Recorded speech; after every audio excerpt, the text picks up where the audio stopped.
to SPG Group of Institution. I am Priyanka, lecturer in Geography. Today we are discuss about Indian soil and its type.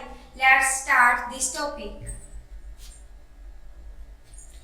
सबसे पहले हम क्या discuss करेंगे, जो मिट्टी की संरचना होती है उसके बारे में हम डिस्कस करने वाले हैं। स्ट्रक्चर ऑफ सॉइल्स की जो मिट्टी होती है हमारी किन किन चीजों से मिलकर बनी होती है वो हम मिट्टी की संरचना के अंदर डिस्कस करेंगे। इसके बाद में ह्यूमस क्या होता है, हम इस टॉपिक के अंदर जो ह्यूमस वर्ड है उसका हम काफी बार यूज करते हैं, तो हमें पता होना चाहिए कि ह्यूमस होता क्या है, हम यूज तो कर रहे हैं। तो इस टॉपिक के अंदर हम ह्यूमस शब्द को भी हम कवर करेंगे। देन हम मिट्टी के प्रकारों का वर्णन करेंगे। मिट्टी के प्रकार कौन कौन से होते हैं, हम जलोढ़ मिट्टी, काली मिट्टी, लाल और पीली मिट्टी, लैटेराइट मिट्टी, शुष्क मिट्टी और लवणीय मिट्टी, पीटमय मिट्टी और वन मिट्टी के बारे में डिस्कस करेंगे इस टॉपिक के अंदर। देन हम डिस्कस करेंगे कि अम्लीय मिट्टी कौन सी होती है और क्षारीय मिट्टी कौन सी होती है। अम्लीय मिट्टी के बारे में और क्षारीय मिट्टी के बारे में इस टॉपिक के एंड तक हमें पता लग जाएगा कि अम्लीय मिट्टी कौन सी होगी और क्षारीय मिट्टी कौन सी होगी। देन हम मृदा अपरदन के बारे में डिस्कस करेंगे। मृदा अपरदन क्या होता है और ये किन किन कारणों से होता है, इसके टाइप्स क्या होते हैं। टाइप्स में आपको दिया हुआ है असफाल अपरदन, परत अपरदन, रील अपरदन और अपनालिका अपरदन। देन हम नाइट्रोजन शीतलीकरण की जो प्रक्रिया है उसके बारे में डिस्कस करने जाएंगे। इसके बाद हम अपनी मृदा का जो टॉपिक है स्टार्ट करते हैं। सबसे पहले देखो स्टूडेंट्स, मृदा पिक्चर देखो मृदा की इस टाइप से होती है ना हमारी मृदा। मृदा किसे कहते हैं, जमीन के ऊपर जो दानेदार कणों की जो पतली परत होती है उसे हम क्या कहते हैं, मृदा। भूमि के ऊपर की जो सबसे पतली परत होती है उसे हम मृदा कहते हैं। और जो मृदा होती है वो बहुत ही उपजाऊ होती है। इसके अंदर हम पेड़ पौधे और फसलों को उगाते हैं। मिट्टी की जो सबसे ऊपर की परत होती है वही सबसे ज्यादा उपजाऊ होती है, उसी के अंदर हम पेड़ पौधों और फसलों को उगाते हैं ताकि हमारी फसल इस मिट्टी की परत के अंदर अच्छी तरह से तैयार हो सके। देन हम इसका देखेंगे निर्माण। इसका निर्माण किस प्रकार से हुआ है, पेड़ पौधों, खनिजों, गैस, पानी, जीव जंतुओं के अवशेषों से हुआ है। पानी से भी इसका निर्माण हुआ है क्योंकि पानी क्या करता है, जो मिट्टी के अंदर है वो नमी धारण करने की जो क्षमता है उसको बनाए रखता है।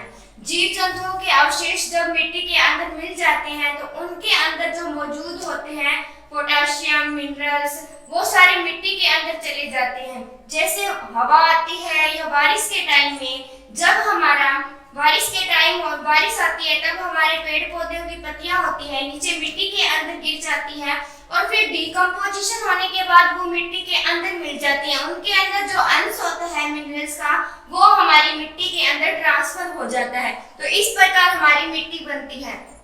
अब मृदा के स्ट्रक्चर के अंदर में हम क्या पढ़ने जा रहे हैं कि मृदा किन किन चीजों से मिलकर बनी होती है। तो सबसे पहले मृदा किन किन चीजों से मिलकर बनी होती है, कौन कौन से कण होते हैं। फर्स्ट वन होता है क्ले, जिसे हम मृतिका के नाम से जानते हैं। क्ले को हम क्या कहते हैं, मृतिका। सेकंड इसमें इंक्लूड होता है सिल्ट, जिसे हम गाद कहते हैं। और थर्ड होता है सैंड और फोर्थ होता है ग्रेवल।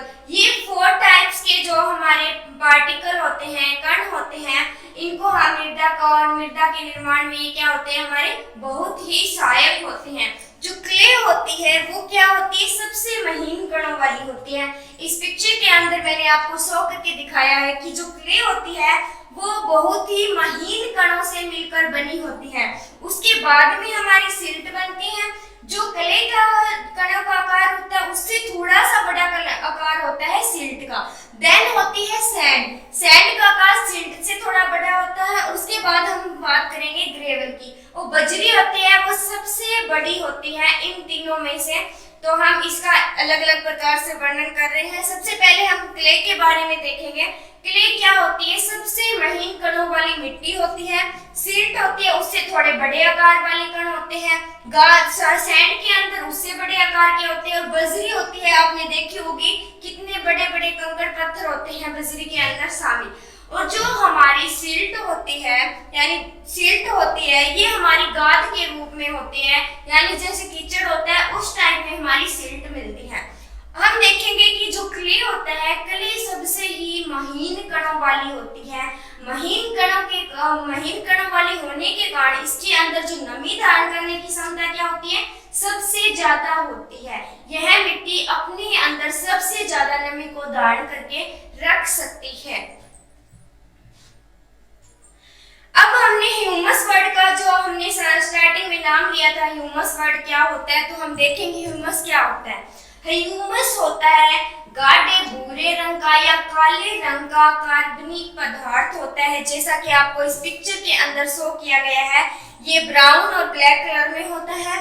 पेड़ पौधों, पत्तों और सूक्ष्म जीवों के डीकम्पोजिशन से जो कार्बनिक पदार्थ उत्पन्न होते हैं उसे हम कहते हैं ह्यूमस। जब पेड़ पौधे या जीव जंतु, मृत जीव जंतु होते हैं, पेड़ पौधे होते हैं, वो क्या हो जाते हैं, अपघटित हो जाते हैं। मिट्टी पे मिलने के बाद उनका डीकम्पोजिशन हो जाता है। डीकम्पोजिशन होने के बाद क्या होता है, डीकम्पोजिशन होने के बाद उनका जो वो अंश होता है वो मिट्टी के अंदर मिल जाता है। उसे हम क्या कहते हैं, उनसे जो कार्बनिक पदार्थ निर्मित होते हैं उसे हम कहते हैं ह्यूमस। उसे हम क्या कहते हैं, ह्यूमस। जो भारतीय मृदा होती है उसमें जो ह्यूमस होता है वो बहुत ही कम मात्रा में पाया जाता है। भारतीय मृदा में नोट कर लीजिए, भारतीय जो मृदा होती है उसके अंदर ह्यूमस बहुत कम मात्रा में पाया जाता है। इस जो कॉन्सेप्ट को हम आगे यूज करने वाले हैं तो आप इसको नोट कर सकते हैं। अलग अलग मृदाओं में ह्यूमस की मात्रा अलग अलग होती है। किसी मिट्टी में ह्यूमस की मात्रा ज्यादा होती है और किसी मिट्टी में ह्यूमस की मात्रा कम होती है। जो भारतीय कृषि अनुसंधान परिषद है उसने रंग और संरचना के आधार पर 8 प्रकार की मिट्टियों का वर्णन किया है। तो सबसे पहले वो कौन सी मिट्टी का वर्णन करता है, जलोढ़ मिट्टी का वर्णन करता है। ये हमारी जलोढ़ मिट्टी है। उसके बाद वो काली मिट्टी का वर्णन करता है, ये हमारी काली मिट्टी है।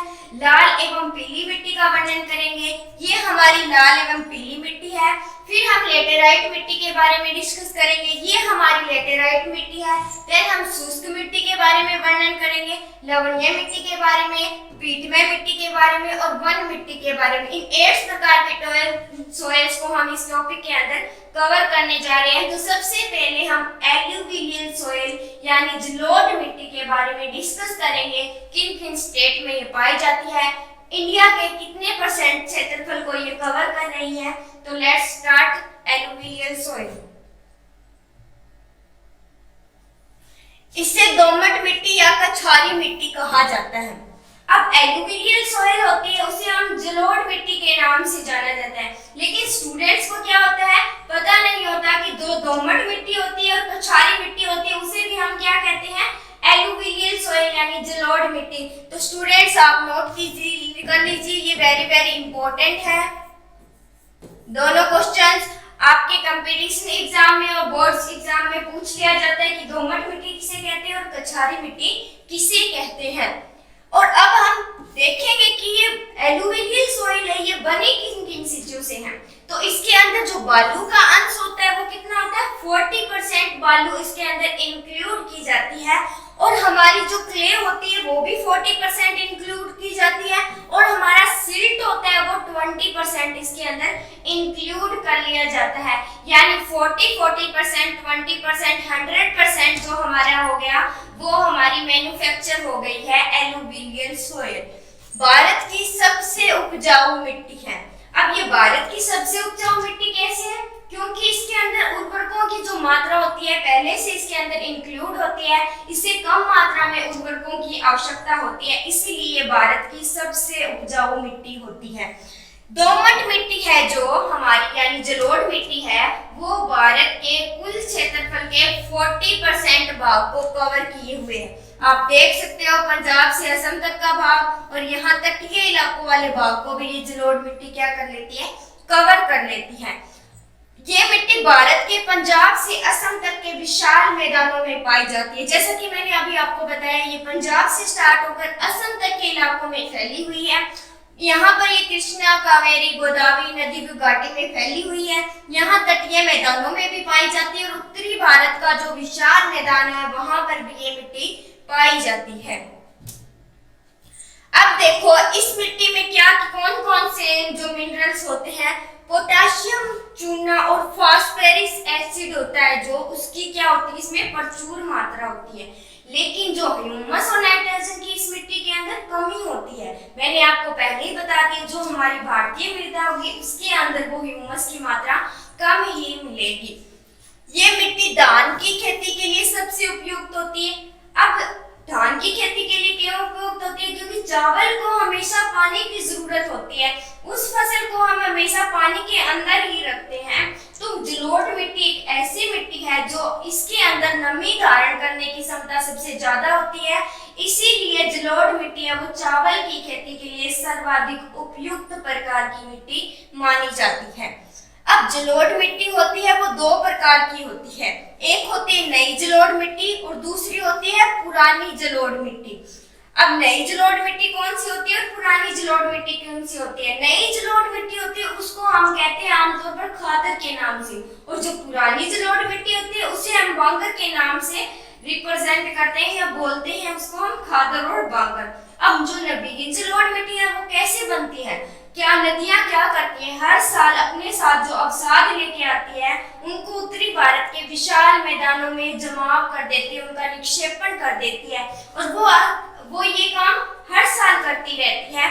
और बाढ़ के मैदानों के कारण, बाढ़ आने के कारण वो क्या होते हैं, नीचे वाले जो अवसाद होते हैं उनकी परत उत्तरी भारत के मैदानों में जमती रहती है। अब जमने के कारण वहाँ हर साल जो नई उपजाऊ मिट्टी आएगी वहां पर उसके कारण जो फसल होगी वो भी सर्वाधिक मात्रा में होगी, वहां पर अच्छी फसल होगी। अच्छी फसल होगी तो लोगों को रोजगार भी अच्छा मिलेगा, वहां पर अनाज का उत्पादन भी ज्यादा होगा। और ये बांगर मिट्टी होती है, इसको हम पुरानी मिट्टी कहते हैं। ये बाढ़ प्रभावित क्षेत्र होते हैं उनसे दूर पाई जाती है, पुराने क्षेत्रों में पाई जाती है, बाढ़ से प्रभावित दूर क्षेत्रों में पाई जाती है।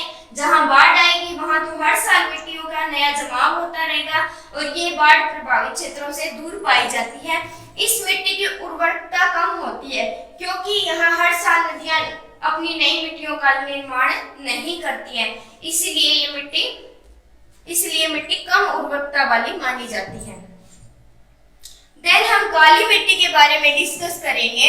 ये हमारी काली मिट्टी की पिक्चर है, इसके अंदर हम काली मिट्टी को रिप्रेजेंट करने जा रहे हैं। सबसे पहले स्टूडेंट्स नोट कर लीजिए, वेरी इंपॉर्टेंट क्वेश्चन है कंपटीशन एग्जाम की दृष्टि से, कि हम काली मिट्टी को रेंगूर मिट्टी कहते हैं। आप एक बॉक्स बना लीजिए, उसके अंदर सबसे पहले हम फर्स्ट पार्ट में फर्स्ट नेम ऐड करोगे रेंगूर मिट्टी का, सेकंड में आप कपास की मिट्टी का, थर्ड में आप ट्रॉपिकल ब्लैक अर्थ का, और फोर्थ में आप लावा मिट्टी के बारे में डिस्कस करोगे। अब आपको पता होना चाहिए कि इसे रेंगूर मिट्टी कहते हैं, इसे कपास की मिट्टी कहते हैं। कपास की मिट्टी क्यों कहते हैं इसको? क्योंकि इस मिट्टी के अंदर कपास की फसल सबसे अधिक उपयुक्त तरीके से पैदा की जाती है। कपास की सबसे बढ़िया किस्म इसी प्रकार की मिट्टी में पाई जाती है।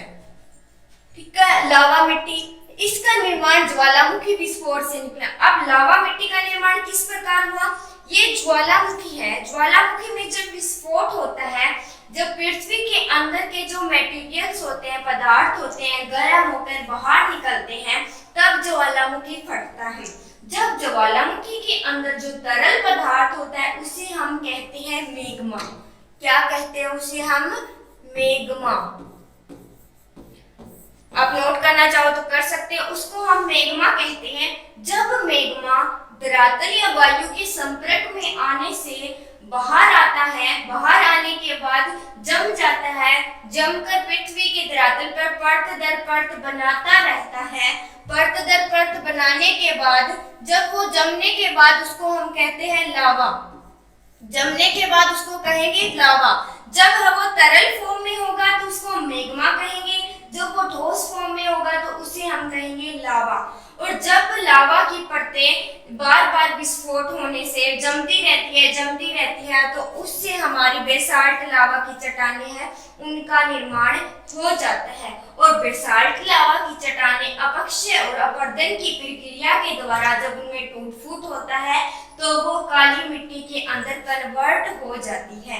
अब कन्वर्ट किस प्रकार की होती है? अपरदन में क्या होता है कि वायु अपने साथ जो टूटे फूटे चट्टानी पदार्थ होता है उनका एक स्थान से दूसरे स्थान पर निक्षेपण कर देती है, यानी उनको अपने स्थान से उठाकर दूसरे स्थान पर ले जाती है। लेकिन अपक्षय में क्या होता है? चट्टानों का अपनी ही जगह पर टूट फूट होता है, वो अपनी ही जगह पड़ी रहती है।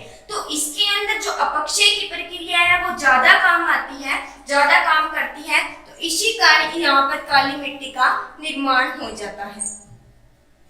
काली मिट्टी ये दक्कन के ट्रैप के ऊपरी भाग में विशेष रूप से गुजरात, महाराष्ट्र, मध्य प्रदेश और छत्तीसगढ़ में पाई जाती है। सबसे ज्यादा काली मिट्टी महाराष्ट्र के अंदर पाई जाती है। इसका कुछ अंश गुजरात में, छत्तीसगढ़ में भी पाया जाता है, जैसा कि आपको मैप के अंदर शो किया गया है। ये गुजरात का रीजन है, यहाँ पाई जाती है। ये महाराष्ट्र वाले रीजन में, मध्य प्रदेश में, उत्तर प्रदेश के कुछ पार्ट्स में, कुछ छत्तीसगढ़ के पार्ट्स में भी इसका निर्माण होता है, यानी यह पाई जाती है। दक्कन के पठार के अलावा मालवा पठार में भी काली मिट्टी पाई जाती है। और दक्कन के पठार के अलावा जो मालवा वाला पठार है यहाँ पर भी काली मिट्टी पाई जाती है। काली मिट्टी का जो काला रंग होता है वो टिटेनी फेरस मैग्नेटाइट की उपस्थिति के कारण होता है। जो टिटेनी फेरस मैग्नेटाइट है उसी की उपस्थिति के कारण इसका कलर वो ब्लैक हो जाता है। काली मिट्टी मैंने आपको पहले ही बता दिया कि कपास की खेती के लिए सर्वाधिक उपयुक्त होती है। इसके अंदर भी जो नमी धारण करने की क्षमता है वो अधिक होती है। नमी धारण करने की क्षमता के कारण इसे क्या कहते हैं? सब्ते जुताई वाली मिट्टी कहा जाता है, क्योंकि इस मिट्टी के जो कण होते हैं वो भी बहुत ही महीन होते हैं। महीन कणों के कारण इसमें जो नमी धारण करने की क्षमता होती है, पानी को सोखने की क्षमता होती है, सबसे ज्यादा होती है। इसीलिए इस मिट्टी को बार बार सिंचाई की आवश्यकता नहीं होती, इसीलिए इसे क्या कहते हैं? सवतः जुताई वाली मिट्टी भी कहा जाता है। ये हमारे जो गुजरात, मध्य प्रदेश, उत्तर प्रदेश, छत्तीसगढ़ वाले इलाके थे, यहाँ पर इसका वितरण सबसे ज्यादा हमें देखने को मिलता है। अब हम लाल और पीली मिट्टी के बारे में डिस्कस करेंगे। ये हमारी पीली मिट्टी है और ये हमारी लाल मिट्टी है। इनका निर्माण किससे हुआ है? कायंत्रित सेलों पर। पृथ्वी पर 3 प्रकार की सेलें पाई जाती हैं, जिनका वर्णन हम करने जा रहे हैं। सबसे पहले होती है आग्नेय चट्टानें, जिन्हें अब इग्नियस सेल के नाम से जाना जाता है। सेकंड नंबर पर अवसादी चट्टान, जिन्हें हम सेडिमेंट्री रॉक्स के नाम से रिप्रेजेंट करते हैं। थर्ड है कायंत्रित चट्टानें, जिन्हें हम मेटामॉर्फिक रॉक्स कहते हैं। कायंत्रित चट्टानों को हम रूपांतरित चट्टानें भी कहा जाते हैं, क्योंकि ये अपने रूप को परिवर्तित करती रहती है, इसीलिए हम इसको कहते हैं कायांतरित या रूपांतरित चट्टानें। सबसे पहले हम देखेंगे कि जब मैग्मा निकलता है, ज्वालामुखी के अंदर से मैग्मा निकलता है, मैग्मा के निकलने के बाद जब वो वातावरण के संपर्क में आता है तो ठोस चट्टान में कन्वर्ट हो जाता है, उसे हम कहते हैं लावा। जब वो ठोस चट्टान में कन्वर्ट होगा तो उसे हम कहेंगे लावा। और लावा से जो निर्मित चट्टानें होंगी उन्हें हम कहते हैं इग्नियस रॉक्स या इग्नियस सेल्स। लावा से जो निर्मित चट्टानें होंगी उन्हें क्या कहेंगे? इग्नियस रॉक्स या इग्नियस सेल के नाम से हम रिप्रेजेंट करते हैं। आप इस जो साइकिल्स को है नोट कर सकते हो, अपने नोटबुक में ड्रा कर सकते हो। जब आग्नेय सेलों का टूट फूट हो जाता है, जब आग्नेय सेलें टूट फूट जाती हैं, टूट फूट होने के बाद वो कौन सी चट्टानों में कन्वर्ट होती हैं? सेडिमेंट्री रॉक्स, यानी वो अवसादी चट्टानों के अंदर परिवर्तित हो जाती हैं। जो सेडिमेंट्री रॉक्स होती है, यानी जो अवसादी चट्टानें होती है, अधिक ताप और अधिक दाब के कारण कहाँ कन्वर्ट हो जाती है? कायंत्रित चट्टानों के अंदर। और इनको हम क्या कहते हैं? रूपांतरित चट्टानें भी कहते हैं, क्योंकि अपने रूप को ये क्या करती रहती है? परिवर्तित करती रहती है, और परिवर्तन के बाद कुछ इस प्रकार की ये दिखाई देती है। तो ये साइकिल क्या करता रहता है? ऐसे ही चलता रहता है। इस प्रकार की मिट्टी में लोहा और सिलिका की मात्रा ज्यादा होती है। लोहा और सिलिका की मात्रा ज्यादा होने के कारण इनका रंग लाल या पीला होता है। लाल मिट्टी दक्कन के पठार, पूर्व और दक्षिण में पाई जाती है। छत्तीसगढ़, ओडिशा, कर्नाटक, आंध्र प्रदेश, तमिलनाडु, झारखंड और नागालैंड में प्रमुख रूप से पाई जाती है। ये देखो, ये छत्तीसगढ़ का इलाका हो गया, ये आपका कर्नाटक वाला हो गया, ये आंध्र प्रदेश वाला, ये केरल वाला हो गया। इन इलाकों में इसका जो वितरण है वो ज्यादा देखने को मिलता है। सबसे ज्यादा तमिलनाडु और आंध्र प्रदेश के अंदर इसका वितरण देखने को मिलता है। फेरिक ऑक्साइड की उपस्थिति, इसके अंदर जो फेरिक ऑक्साइड होता है उसकी उपस्थिति के कारण इसका रंग क्या होता है, लाल होता है। इस मिट्टी का लाल रंग होता है फेरिक ऑक्साइड की उपस्थिति के कारण। फेरिक ऑक्साइड को अगर आप नोट करना चाहते हो तो इसको आप नोट कर सकते हो। जब ये मिट्टी जल को सोखती है, जल को सोखने के बाद जब ये जलयोजित अवस्था में होती है तो इसका कलर येलो दिखाई देता है। तो इसीलिए इसका यहाँ पर पीली मिट्टी का जिक्र किया गया है कि इसका रंग किस लिए होता है, क्योंकि ये जल को ज्यादा धारण कर लेती है अपने अंदर, इसलिए इसका कलर क्या हो जाता है, पीला हो जाता है। इस मिट्टी को नाइट्रोजन और ह्यूमस की मात्रा कम होती है, प्राय बंजर भूमि के रूप में पाई जाती है। नाइट्रोजन की मात्रा कम होती है, बंजर भूमि के रूप में पाई जाती है। बंजर भूमि होगी तो वहां पर हम अच्छी फसलें नहीं ले सकते, वहां पर मोटे अनाज वाली फसलों को ही उगाया जाता है। अब मोटे अनाज वाली फसलें बाजरा और मक्का के लिए लाल और पीली मिट्टी सबसे उपयुक्त मानी जाती है। ये मिट्टी आलू और फलों के लिए भी उपयुक्त होती है। इसके अंदर हम क्या कर सकते हैं, आलू और फलों की भी खेती कर सकते हैं। Thanks for watching. Next type of soils को हम नेक्स्ट स्लाइड में या नेक्स्ट वीडियो में हम डिस्कस करेंगे।